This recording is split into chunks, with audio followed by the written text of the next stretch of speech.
Bonsoir à toutes, ici Olivia de la chaîne chrétienne glorieuse et prospère. J'espère que vous allez bien. C'est encore un plaisir et un bonheur de vous retrouver ce soir. Donc sur cette plateforme, nous évoquons les thèmes du développement spirituel, du développement personnel, mais surtout comment accomplir ses destinées selon les plans de Dieu. L'adage de cette chaîne, c'est prier, agissez et prospérer. Donc si ce sont des thèmes qui vous intéressent, n'hésitez pas à aimer nos vidéos, à partager à toutes les élus de lumière qui sont autour de vous, de sorte à ce que vous puissiez contribuer à tout simplement la croissance de cette plateforme. Donc, pour faire également un petit topo, il est vrai que ces derniers temps, je trouve que je me suis un peu éparpillée. Je m'explique. En fait, quand j'ai créé cette plateforme, c'était initialement et uniquement pour les femmes. Déjà parce que je suis une femme et je sais ce que c'est d'être une femme dans cette société. Mais aussi, je voulais redonner à mon prochain ce que Dieu m'a donné en fait. Et je voulais donner toutes les clés à mon prochain sur comment il peut utiliser ses dons et ses talents pour connaître sa mission de vie. C'était ça mon idée initiale, mais c'est vrai que je me suis un peu éparpillée parce que je me suis rendu compte que les sujets qui sont abordés dans mes vidéos intéressent beaucoup les hommes parce qu'il y en a quand même lorsque j'avais vérifié les statistiques sur YouTube, on était à 40% d'hommes qui suivaient ma chaîne. Et puis ensuite à 30%, là, il faudrait que je sais pas où est-ce qu'on en est, mais voilà, il y avait quand même pas mal d'hommes qui suivaient et qui se sentaient en fait concernés par les sujets de mes vidéos. Néanmoins, je vais garder ma ligne directrice. Donc, qu'est-ce qui m'a fait prendre conscience de cela? C'est que ces derniers temps, et comme je dirais sur plusieurs années succinctes, je vois des commentaires, notamment sur Internet, de témoignages de femmes qui souffrent énormément, qui souffrent et qui sont très vulnérables face à tous les challenges en fait auxquels on fait face en tant que femme. Et je me dis que la femme, dans son état général, elle est très vulnérable. Elle est très, très, très vulnérable. Nous sommes des femmes, nous sommes très, très vulnérables. Et cette plateforme, c'est ma contribution pour dire que voilà, je soutiens la sororité féminine et je veux soutenir les femmes en premier lieu.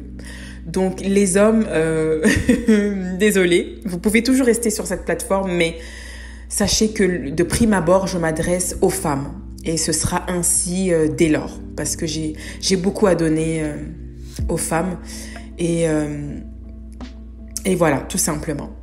Donc, le sujet d'aujourd'hui, c'est révéler la sagesse divine. 10 leçons incontournables destinées aux élus de la lumière. Alors, j'ai choisi ce titre parce que durant toute ma vie, en tant qu'enfant de Dieu, j'ai appris beaucoup de choses. Beaucoup de choses. J'ai eu beaucoup de souffrances, de très douloureuses souffrances. Je n'ai que 32 ans. Pour moi, je suis encore un bout de femme, mais j'ai l'impression d'avoir vécu la vie d'une personne qui a peut-être 60 ans. Je vous dis, c'est vraiment la vérité. Et franchement, tous les conseils et toutes les leçons de sagesse que je vais vous transmettre, c'est ce que je transmets à mes enfants, c'est ce que je transmets aux gens qui font partie de ma vie. Parce que si j'ai la possibilité de vous faire gagner du temps, ce serait mon bonheur. Si j'ai la possibilité et je le dis d'une manière humble, de vous épargner des douleurs inutiles, des relations inutiles, toutes circonstances inutiles, alors pour moi, j'aurais déjà gagné. Donc, surtout pour mes petites sœurs qui me suivent, parce que il y a des personnes, des jeunes filles qui me suivent et qui ont 18 ans. Donc, la tranche d'âge de ceux qui me suivent, vous avez entre 18 et 65 ans. Donc, imaginez-vous, c'est un honneur pour moi de pouvoir parler à toute cette tranche d'âge Et il n'est jamais trop tard pour apprendre. Il n'est jamais trop tard pour réapprendre. Donc, voici les 10 leçons incontournables. J'ai examiné en fait ma vie. Je parle, on dirait j'ai 100 ans, mais bon, bref. Mais j'ai examiné ma vie et voici toutes les leçons que j'ai pu tirer. Et il y en a 34 en tout, mais je ne vais pas faire une vidéo, sinon ça va faire 1 heure. Donc, je vais les diviser 10 par 10. Et puis, j'espère que ça va vous inspirer. J'espère que ça va vous édifier et surtout que ça va vous aider à vous accomplir et à établir votre ascension spirituelle. Alors, la première leçon de sagesse, c'est « Tu seras souvent seule, incomprise de tous. » Et oui, lorsque tu es un élu de lumière, lorsque tu es un élu de Dieu, c'est-à-dire une personne qui est choisie par Dieu pour une mission sur terre, tu seras souvent seul. Et je vous ai énuméré les 7 signes qui démontrent que vous êtes un élu, une élue de Dieu. Eh bien, ces 7 signes feront en sorte que vous serez différenciés. Ces 7 signes feront en sorte que vous n'aurez pas forcément beaucoup d'amis. Et je pense que c'est la raison pour laquelle, généralement, les traits, les caractéristiques d'une élue de Dieu, c'est qu'elle est souvent introvertie. Elle est souvent repliée sur elle-même et elle trouve du réconfort en elle-même. Elle n'a pas forcément besoin des autres pour vivre, en fait, même dans le plan social, elle est souvent introvertie. Et vous serez certainement incomprise de tous. On ne va pas comprendre vos émotions, vos états d'âme. Et ça, il faut que vous puissiez le comprendre. C'est normal, ça fait partie de votre ascension spirituelle. La deuxième leçon de sagesse, c'est ton combat est à hauteur de ta gloire. Tu seras toujours combattu et l'adversité sera souvent ton compagnon. Et j'aime beaucoup la citation de Honorat de Racan, Les Bergeries. Et il dit « Où le combat est grand, la gloire l'est aussi ».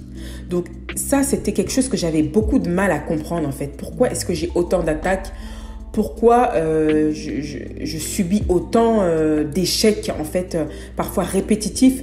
Pourquoi je suis autant rejetée ? Pourquoi ci ? Pourquoi ça ? Pourquoi ci ? Pourquoi ça ? Et il fallait que je comprenne que c'est le parcours d'un élu de Dieu. Le parcours d'une élue de Dieu n'est jamais linéaire. Ce n'est jamais linéaire. Il y aura des montagnes russes, il y aura des hauts, il y aura des bas, il y aura des épines sur ton chemin, il y aura des animaux sauvages qui vont survenir de nulle part. Voilà, c'est ton parcours de vie. En fait, il faut que tu apprennes à dompter l'adversité. Et ça, j'ai vraiment eu du mal. Et ça me fait penser à mon père. Parce que mon père, lorsqu'il a immigré en France et qu'il a demandé l'asile, il faut savoir que depuis qu'il a fait de grandes études ici en France, il n'a jamais travaillé pour quelqu'un. Depuis que je suis petite, aussi loin que je ne puisse m'en souvenir, je n'ai jamais vu mon père déjà au chômage et je n'ai jamais vu mon père travailler pour quelqu'un. Il a toujours eu l'âme d'un entrepreneur et quand je voyais, même quand par exemple on est passé du franc à l'euro, je ne sais pas si vous vous en souvenez, ça a créé une crise économique pour beaucoup de PME, pour beaucoup de TPE, mais même dans son parcours, c'est ça qui m'a impressionné chez cet homme, c'est que même dans son parcours d'entrepreneur, mais il a eu tellement d'embûches déjà en tant qu'homme africain, en tant qu'immigré,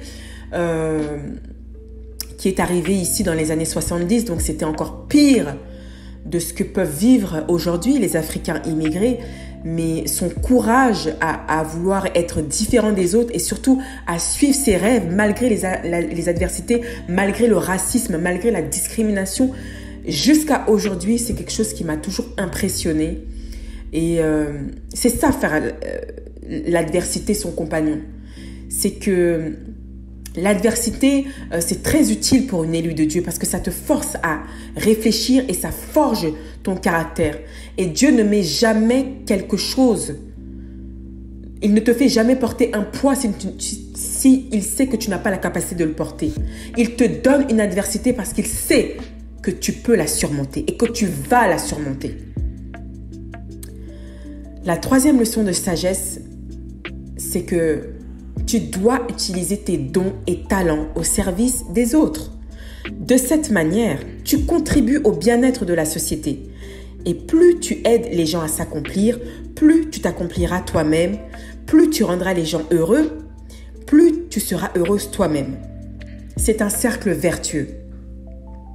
Et l'auteur Deepak Chopra, dans son ouvrage, il a écrit un livre qui se nomme Les 7 lois spirituelles. Et en fait, dans ce livre, il expliquait que ta destinée se révèle lorsque tu aides les autres.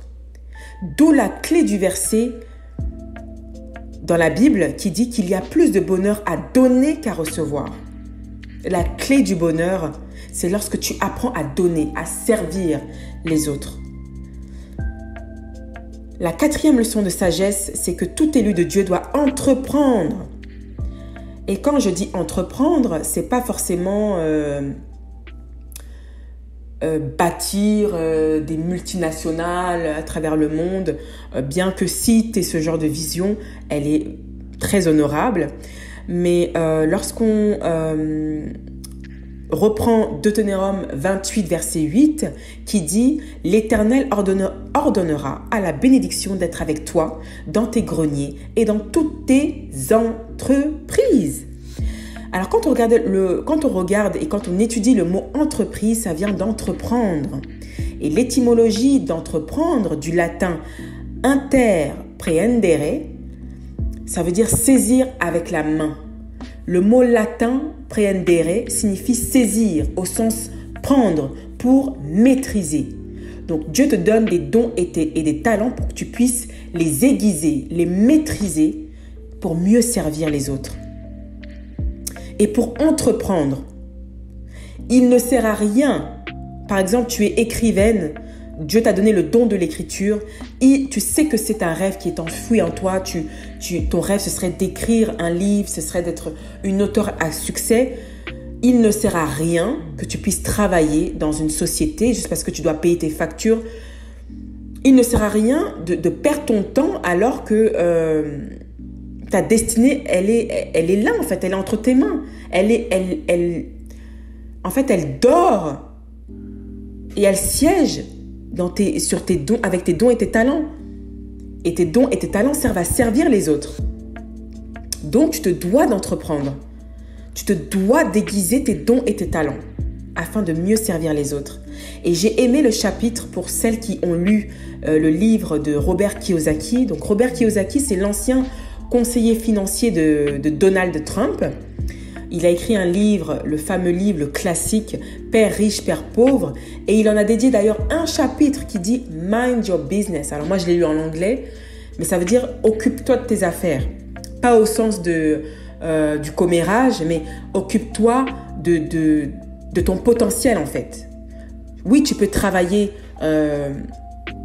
chez un employeur pour un laps de temps, mais à côté, il faut que tu développes ton potentiel, tes dons, tes talents et tes rêves.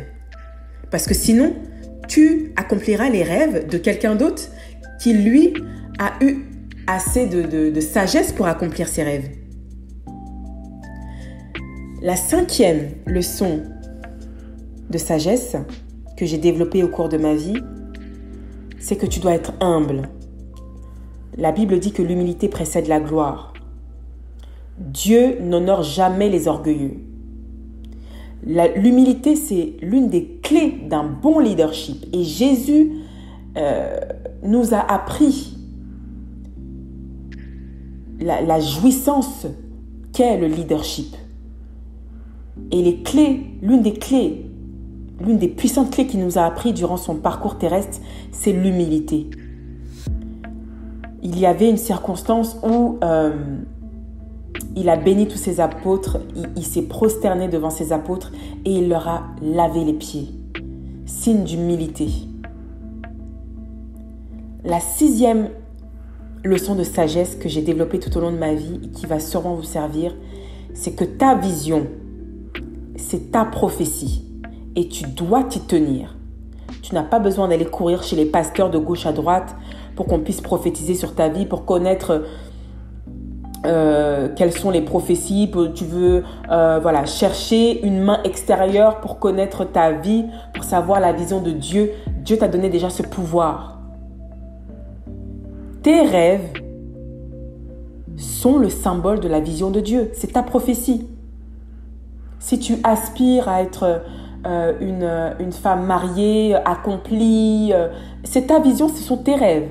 Si tu aspires à développer telle chose dans la vie, à contribuer à la société, bâtir des organisations, je ne sais quel rêve tu as, eh bien c'est ta vision, c'est ta prophétie. Elle est là, devant tes yeux. Elle siège dans ton cœur et dans ton âme. Et tu dois t'y tenir. Et les échecs que tu auras dans ta vie, ce sont des cadeaux mal emballés. Ce sont des bénédictions qui sont cachées. Parce que plus tu échoues et plus tu apprends en fait. Vous voyez les bébés? Est-ce que vous avez étudié les bébés? Quand ils sont en phase de développement. Tu vois le bébé qui est presque en train de marcher, qui apprend à marcher. Il va tomber combien de fois? Mais ça ne va pas l'empêcher de se relever et de recommencer. Et de tomber et de recommencer. Même s'il se fait mal. Ayons ce même état d'esprit. L'esprit de ces bébés. C'est très, très révélateur.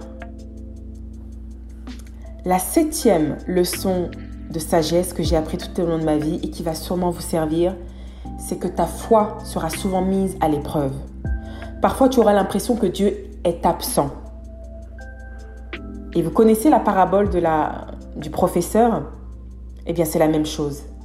Pour celles qui ne connaissent pas quelle est la parabole du professeur, par exemple, lorsque vous êtes à l'école, le professeur vous apprend la théorie. Il est très présent dans la théorie. Il va vous apprendre. Il est là pour vous apprendre. Vous êtes là, vous levez la main. Si vous ne comprenez pas quelque chose, il vient, il vous explique, il vous réexplique, il vous réexplique. Et ensuite vient le temps des examens. Le professeur, il est toujours là pour superviser. Son rôle n'a pas changé, mais sauf qu'il est en retrait. Parce que c'est à vous de pratiquer ce que vous avez reçu comme enseignement. Eh bien, avec Dieu, c'est pareil. Des fois, vous allez prier. Dieu vous répond, vous faites des songes, vous avez la réponse à vos questions, vous êtes dans la joie. Et vient le temps du désert. Vient le temps où vous avez des combats, où l'ennemi s'acharne contre vous. Et vous avez l'impression que Dieu, c'est comme s'il ne vous voit plus, c'est comme si vous n'existez plus. Vous avez beau pleurer, vous avez beau prier, jeûner, vous avez l'impression que Dieu n'est pas là. Mais pourtant, il est là. Dieu, il est là, mais c'est juste qu'il est en mode supervision. Lorsqu'il est temps que tu appliques ces enseignements, Dieu, il est toujours là, mais il est en mode supervision. Il sera toujours là, sa protection divine, elle sera toujours là, mais il est en mode supervision. Voici la parabole du professeur. La 8e leçon de vie que j'ai apprise et qui m'a enseigné la sagesse, c'est que chaque arbre porte son fruit en sa saison. Chaque arbre porte son fruit en sa saison. Qu'est-ce que ça veut dire pour nous qui sommes des élus de Dieu? C'est-à-dire que lorsque Dieu décide que c'est ton temps, personne ne pourra arrêter ton temps de bénédiction. Lorsqu'il est inscrit dans ton calendrier divin, que c'est maintenant les portes de gloire qui s'ouvrent sur ta vie. Aucun démon, aucun sorcier, aucun ennemi ne pourra arrêter ton temps de bénédiction. Ils pourront même renverser toute la terre, faire tomber le soleil. Si Dieu a décrété que c'était ton temps, c'est ton temps. Et personne ne pourra l'arrêter. Lorsque le peuple d'Israël a été mis en esclavage pendant 400 ans, 4 siècles, Dieu, à la fin de ces 4 siècles, a mandaté Moïse en premier lieu pour sortir le peuple d'Israël d'Égypte. Qu'est-ce que Pharaon a pu faire? Il a remué ciel et terre pour que le peuple d'Israël reste captif. Mais quand Dieu a décrété que c'était le temps, c'était le temps. Et il va toujours avertir par le biais de ses prophéties. Abraham était déjà averti dans Genèse. Dieu lui dit que de toi naîtra une grande nation. Mais après toi tu vivras, Abraham, t'inquiète pas, tu vivras une fin heureuse. Mais la nation qui va sortir de toi, elle sera mise en esclavage, elle sera asservie pendant 4 siècles. Elle vivra dans la souffrance, mais moi, le Dieu d'Israël, je les sauverai, je les délivrerai de la main des Égyptiens. Eh bien, c'est la même chose. Pour toi, élu de Dieu, tu subiras des attaques. Des fois, tu vas te dire, mais est-ce qu'il y a un Dieu qui existe ou je ne comprends pas. Mais lorsque vient le temps de ta saison, le temps de porter tes fruits, personne ne pourra arrêter ton temps. La 9e leçon de sagesse que j'ai apprise et développée tout au long de ma vie, c'est que j'ai compris que Dieu tolère que le diable te retire certaines bénédictions car il voit plus grand que tes désirs. Lorsque j'ai examiné ma vie, je me suis rendu compte à chaque fois, que ce soit au niveau du travail, si je postule pour un travail, malgré que j'ai toutes les qualifications possibles, on me rejette. Mais quelques mois après, voire quelques semaines, je trouve toujours quelque chose de mieux. Même si je suis rejetée, par exemple, je cherche un appartement, je suis rejetée, le propriétaire me rejette, malgré que j'ai les revenus nécessaires, malgré que j'ai les garants nécessaires, je retrouve toujours quelque chose qui est encore mieux que ce que j'espérais. Et ça va toujours de mieux en mieux, de mieux en mieux, de mieux en mieux. Parce que Dieu voit plus grand que nos désirs. Donc si tu es rejeté pour X ou Y raison, surtout quand tu vois que, par exemple, une personne te rejette et tu ne sais pas pourquoi, tu ne lui as rien fait, c'est une bénédiction. Tu auras toujours plus grand derrière. Et parfois, c'est également pour te protéger. Dieu tolère que le diable te retire certaines bénédictions parce que toute bonne opportunité est une bénédiction. Mais toute bénédiction que nous avons dans notre vie n'est pas forcément liée au plan de Dieu. Au plan de Dieu. C'est Dieu, à la fin, qui dispose. Nous proposons, mais c'est Dieu qui dispose. Et quand nous prions, Dieu va filtrer nos prières en fonction de sa sagesse, en fonction du plan qu'il a pour nous. C'est lui qui décide. Depuis que j'ai cette philosophie de vie, parfois je ne comprends pas, parfois c'est assez frustrant, mais je me dis que ce qui est à moi viendra à moi, je n'aurai même pas besoin de forcer. Adoptez ce mode de vie et vous serez en paix. Ensuite, la dernière et 10e leçon de vie et de sagesse que vous devez adopter, c'est vous êtes heureuse parce que vous le choisissez. Non pas parce que vous attendez d'être riche pour être heureuse. Non pas parce que vous attendez d'être mariée avec des enfants pour être heureuse. On est heureux parce qu'on le décide. On décide de choisir d'apprécier les épreuves, autant les épreuves de la vie, aussi difficiles que soient-elles. Mais on choisit également d'apprécier les petits accomplissements de la vie au quotidien. Le bonheur, c'est un choix. Ce n'est pas une résultante de quelque chose. Combien de célébrités sont riches mais qui sont malheureuses et qui vont se droguer ou se détruire de l'intérieur? Combien de femmes qui sont mariées mais qui souffrent à l'intérieur parce qu'elles ne sont pas heureuses? Le bonheur, il commence par toi. Et malgré, je sais que c'est dur et c'est plus facile qu'à dire qu'à faire, mais à la fin, choisis d'être heureux. Parce que finalement, après la pluie, vient toujours le beau temps. Lorsque tu traverses un tunnel, il y aura toujours la lumière au bout du tunnel. Et chaque problème a son temps. Tu ne vivras pas toute ta vie comme ça. Chaque problème a son temps. Mais chaque défi que tu rencontres dans ta vie, parce que j'aime pas dire problème, pour moi c'est trop négatif, chaque période de défi qui vient dans ta vie, c'est pour t'enseigner quelque chose. C'est pour t'enseigner quelque chose. alors choisis comment tu interceptes ces défis. Voilà, c'est tout pour aujourd'hui. J'espère que ça vous aura édifié. Voici les 10 leçons de vie incontournables et qui vous aideront à développer votre sagesse divine dans votre vie de femme, dans votre féminité, dans votre ascension spirituelle en tant qu'élue de Dieu, femme de feu, femme de lumière. J'espère que ça vous aura aidé et je vous attends en commentaire pour toutes les leçons de sagesse que vous avez pu également apprendre parce qu'on apprend des uns et des autres et ça me ferait un énorme plaisir de vous lire. N'oubliez pas que le concours se termine vendredi. Donc, pour celles qui ne le savent pas, vous avez la possibilité de remporter un parfum. Donc, 5 glorieuses de la plateforme auront le bonheur de recevoir un parfum. C'est mon cadeau de fin d'année de mon cœur à vous, de manière humble. C'est pour vous remercier pour les plus de 500 personnes qui se sont abonnées sur notre plateforme. Et pour celles qui veulent s'inscrire pour nos réunions Zoom, nous allons organiser des futures réunions Zoom où nous allons nous retrouver entre femmes et discuter de tous les thèmes que nous ne partageons pas forcément sur le grand public. Donc, envoyez-moi un courriel pour votre inscription. Sinon, je ne pourrais pas vous envoyer le lien Zoom, ce qui serait fort dommage. chrétienneglorieuse@gmail.com. Que Dieu vous bénisse. Je vous retrouve en commentaire et je vous retrouve surtout pour la prochaine vidéo. Et je vous dis à très vite.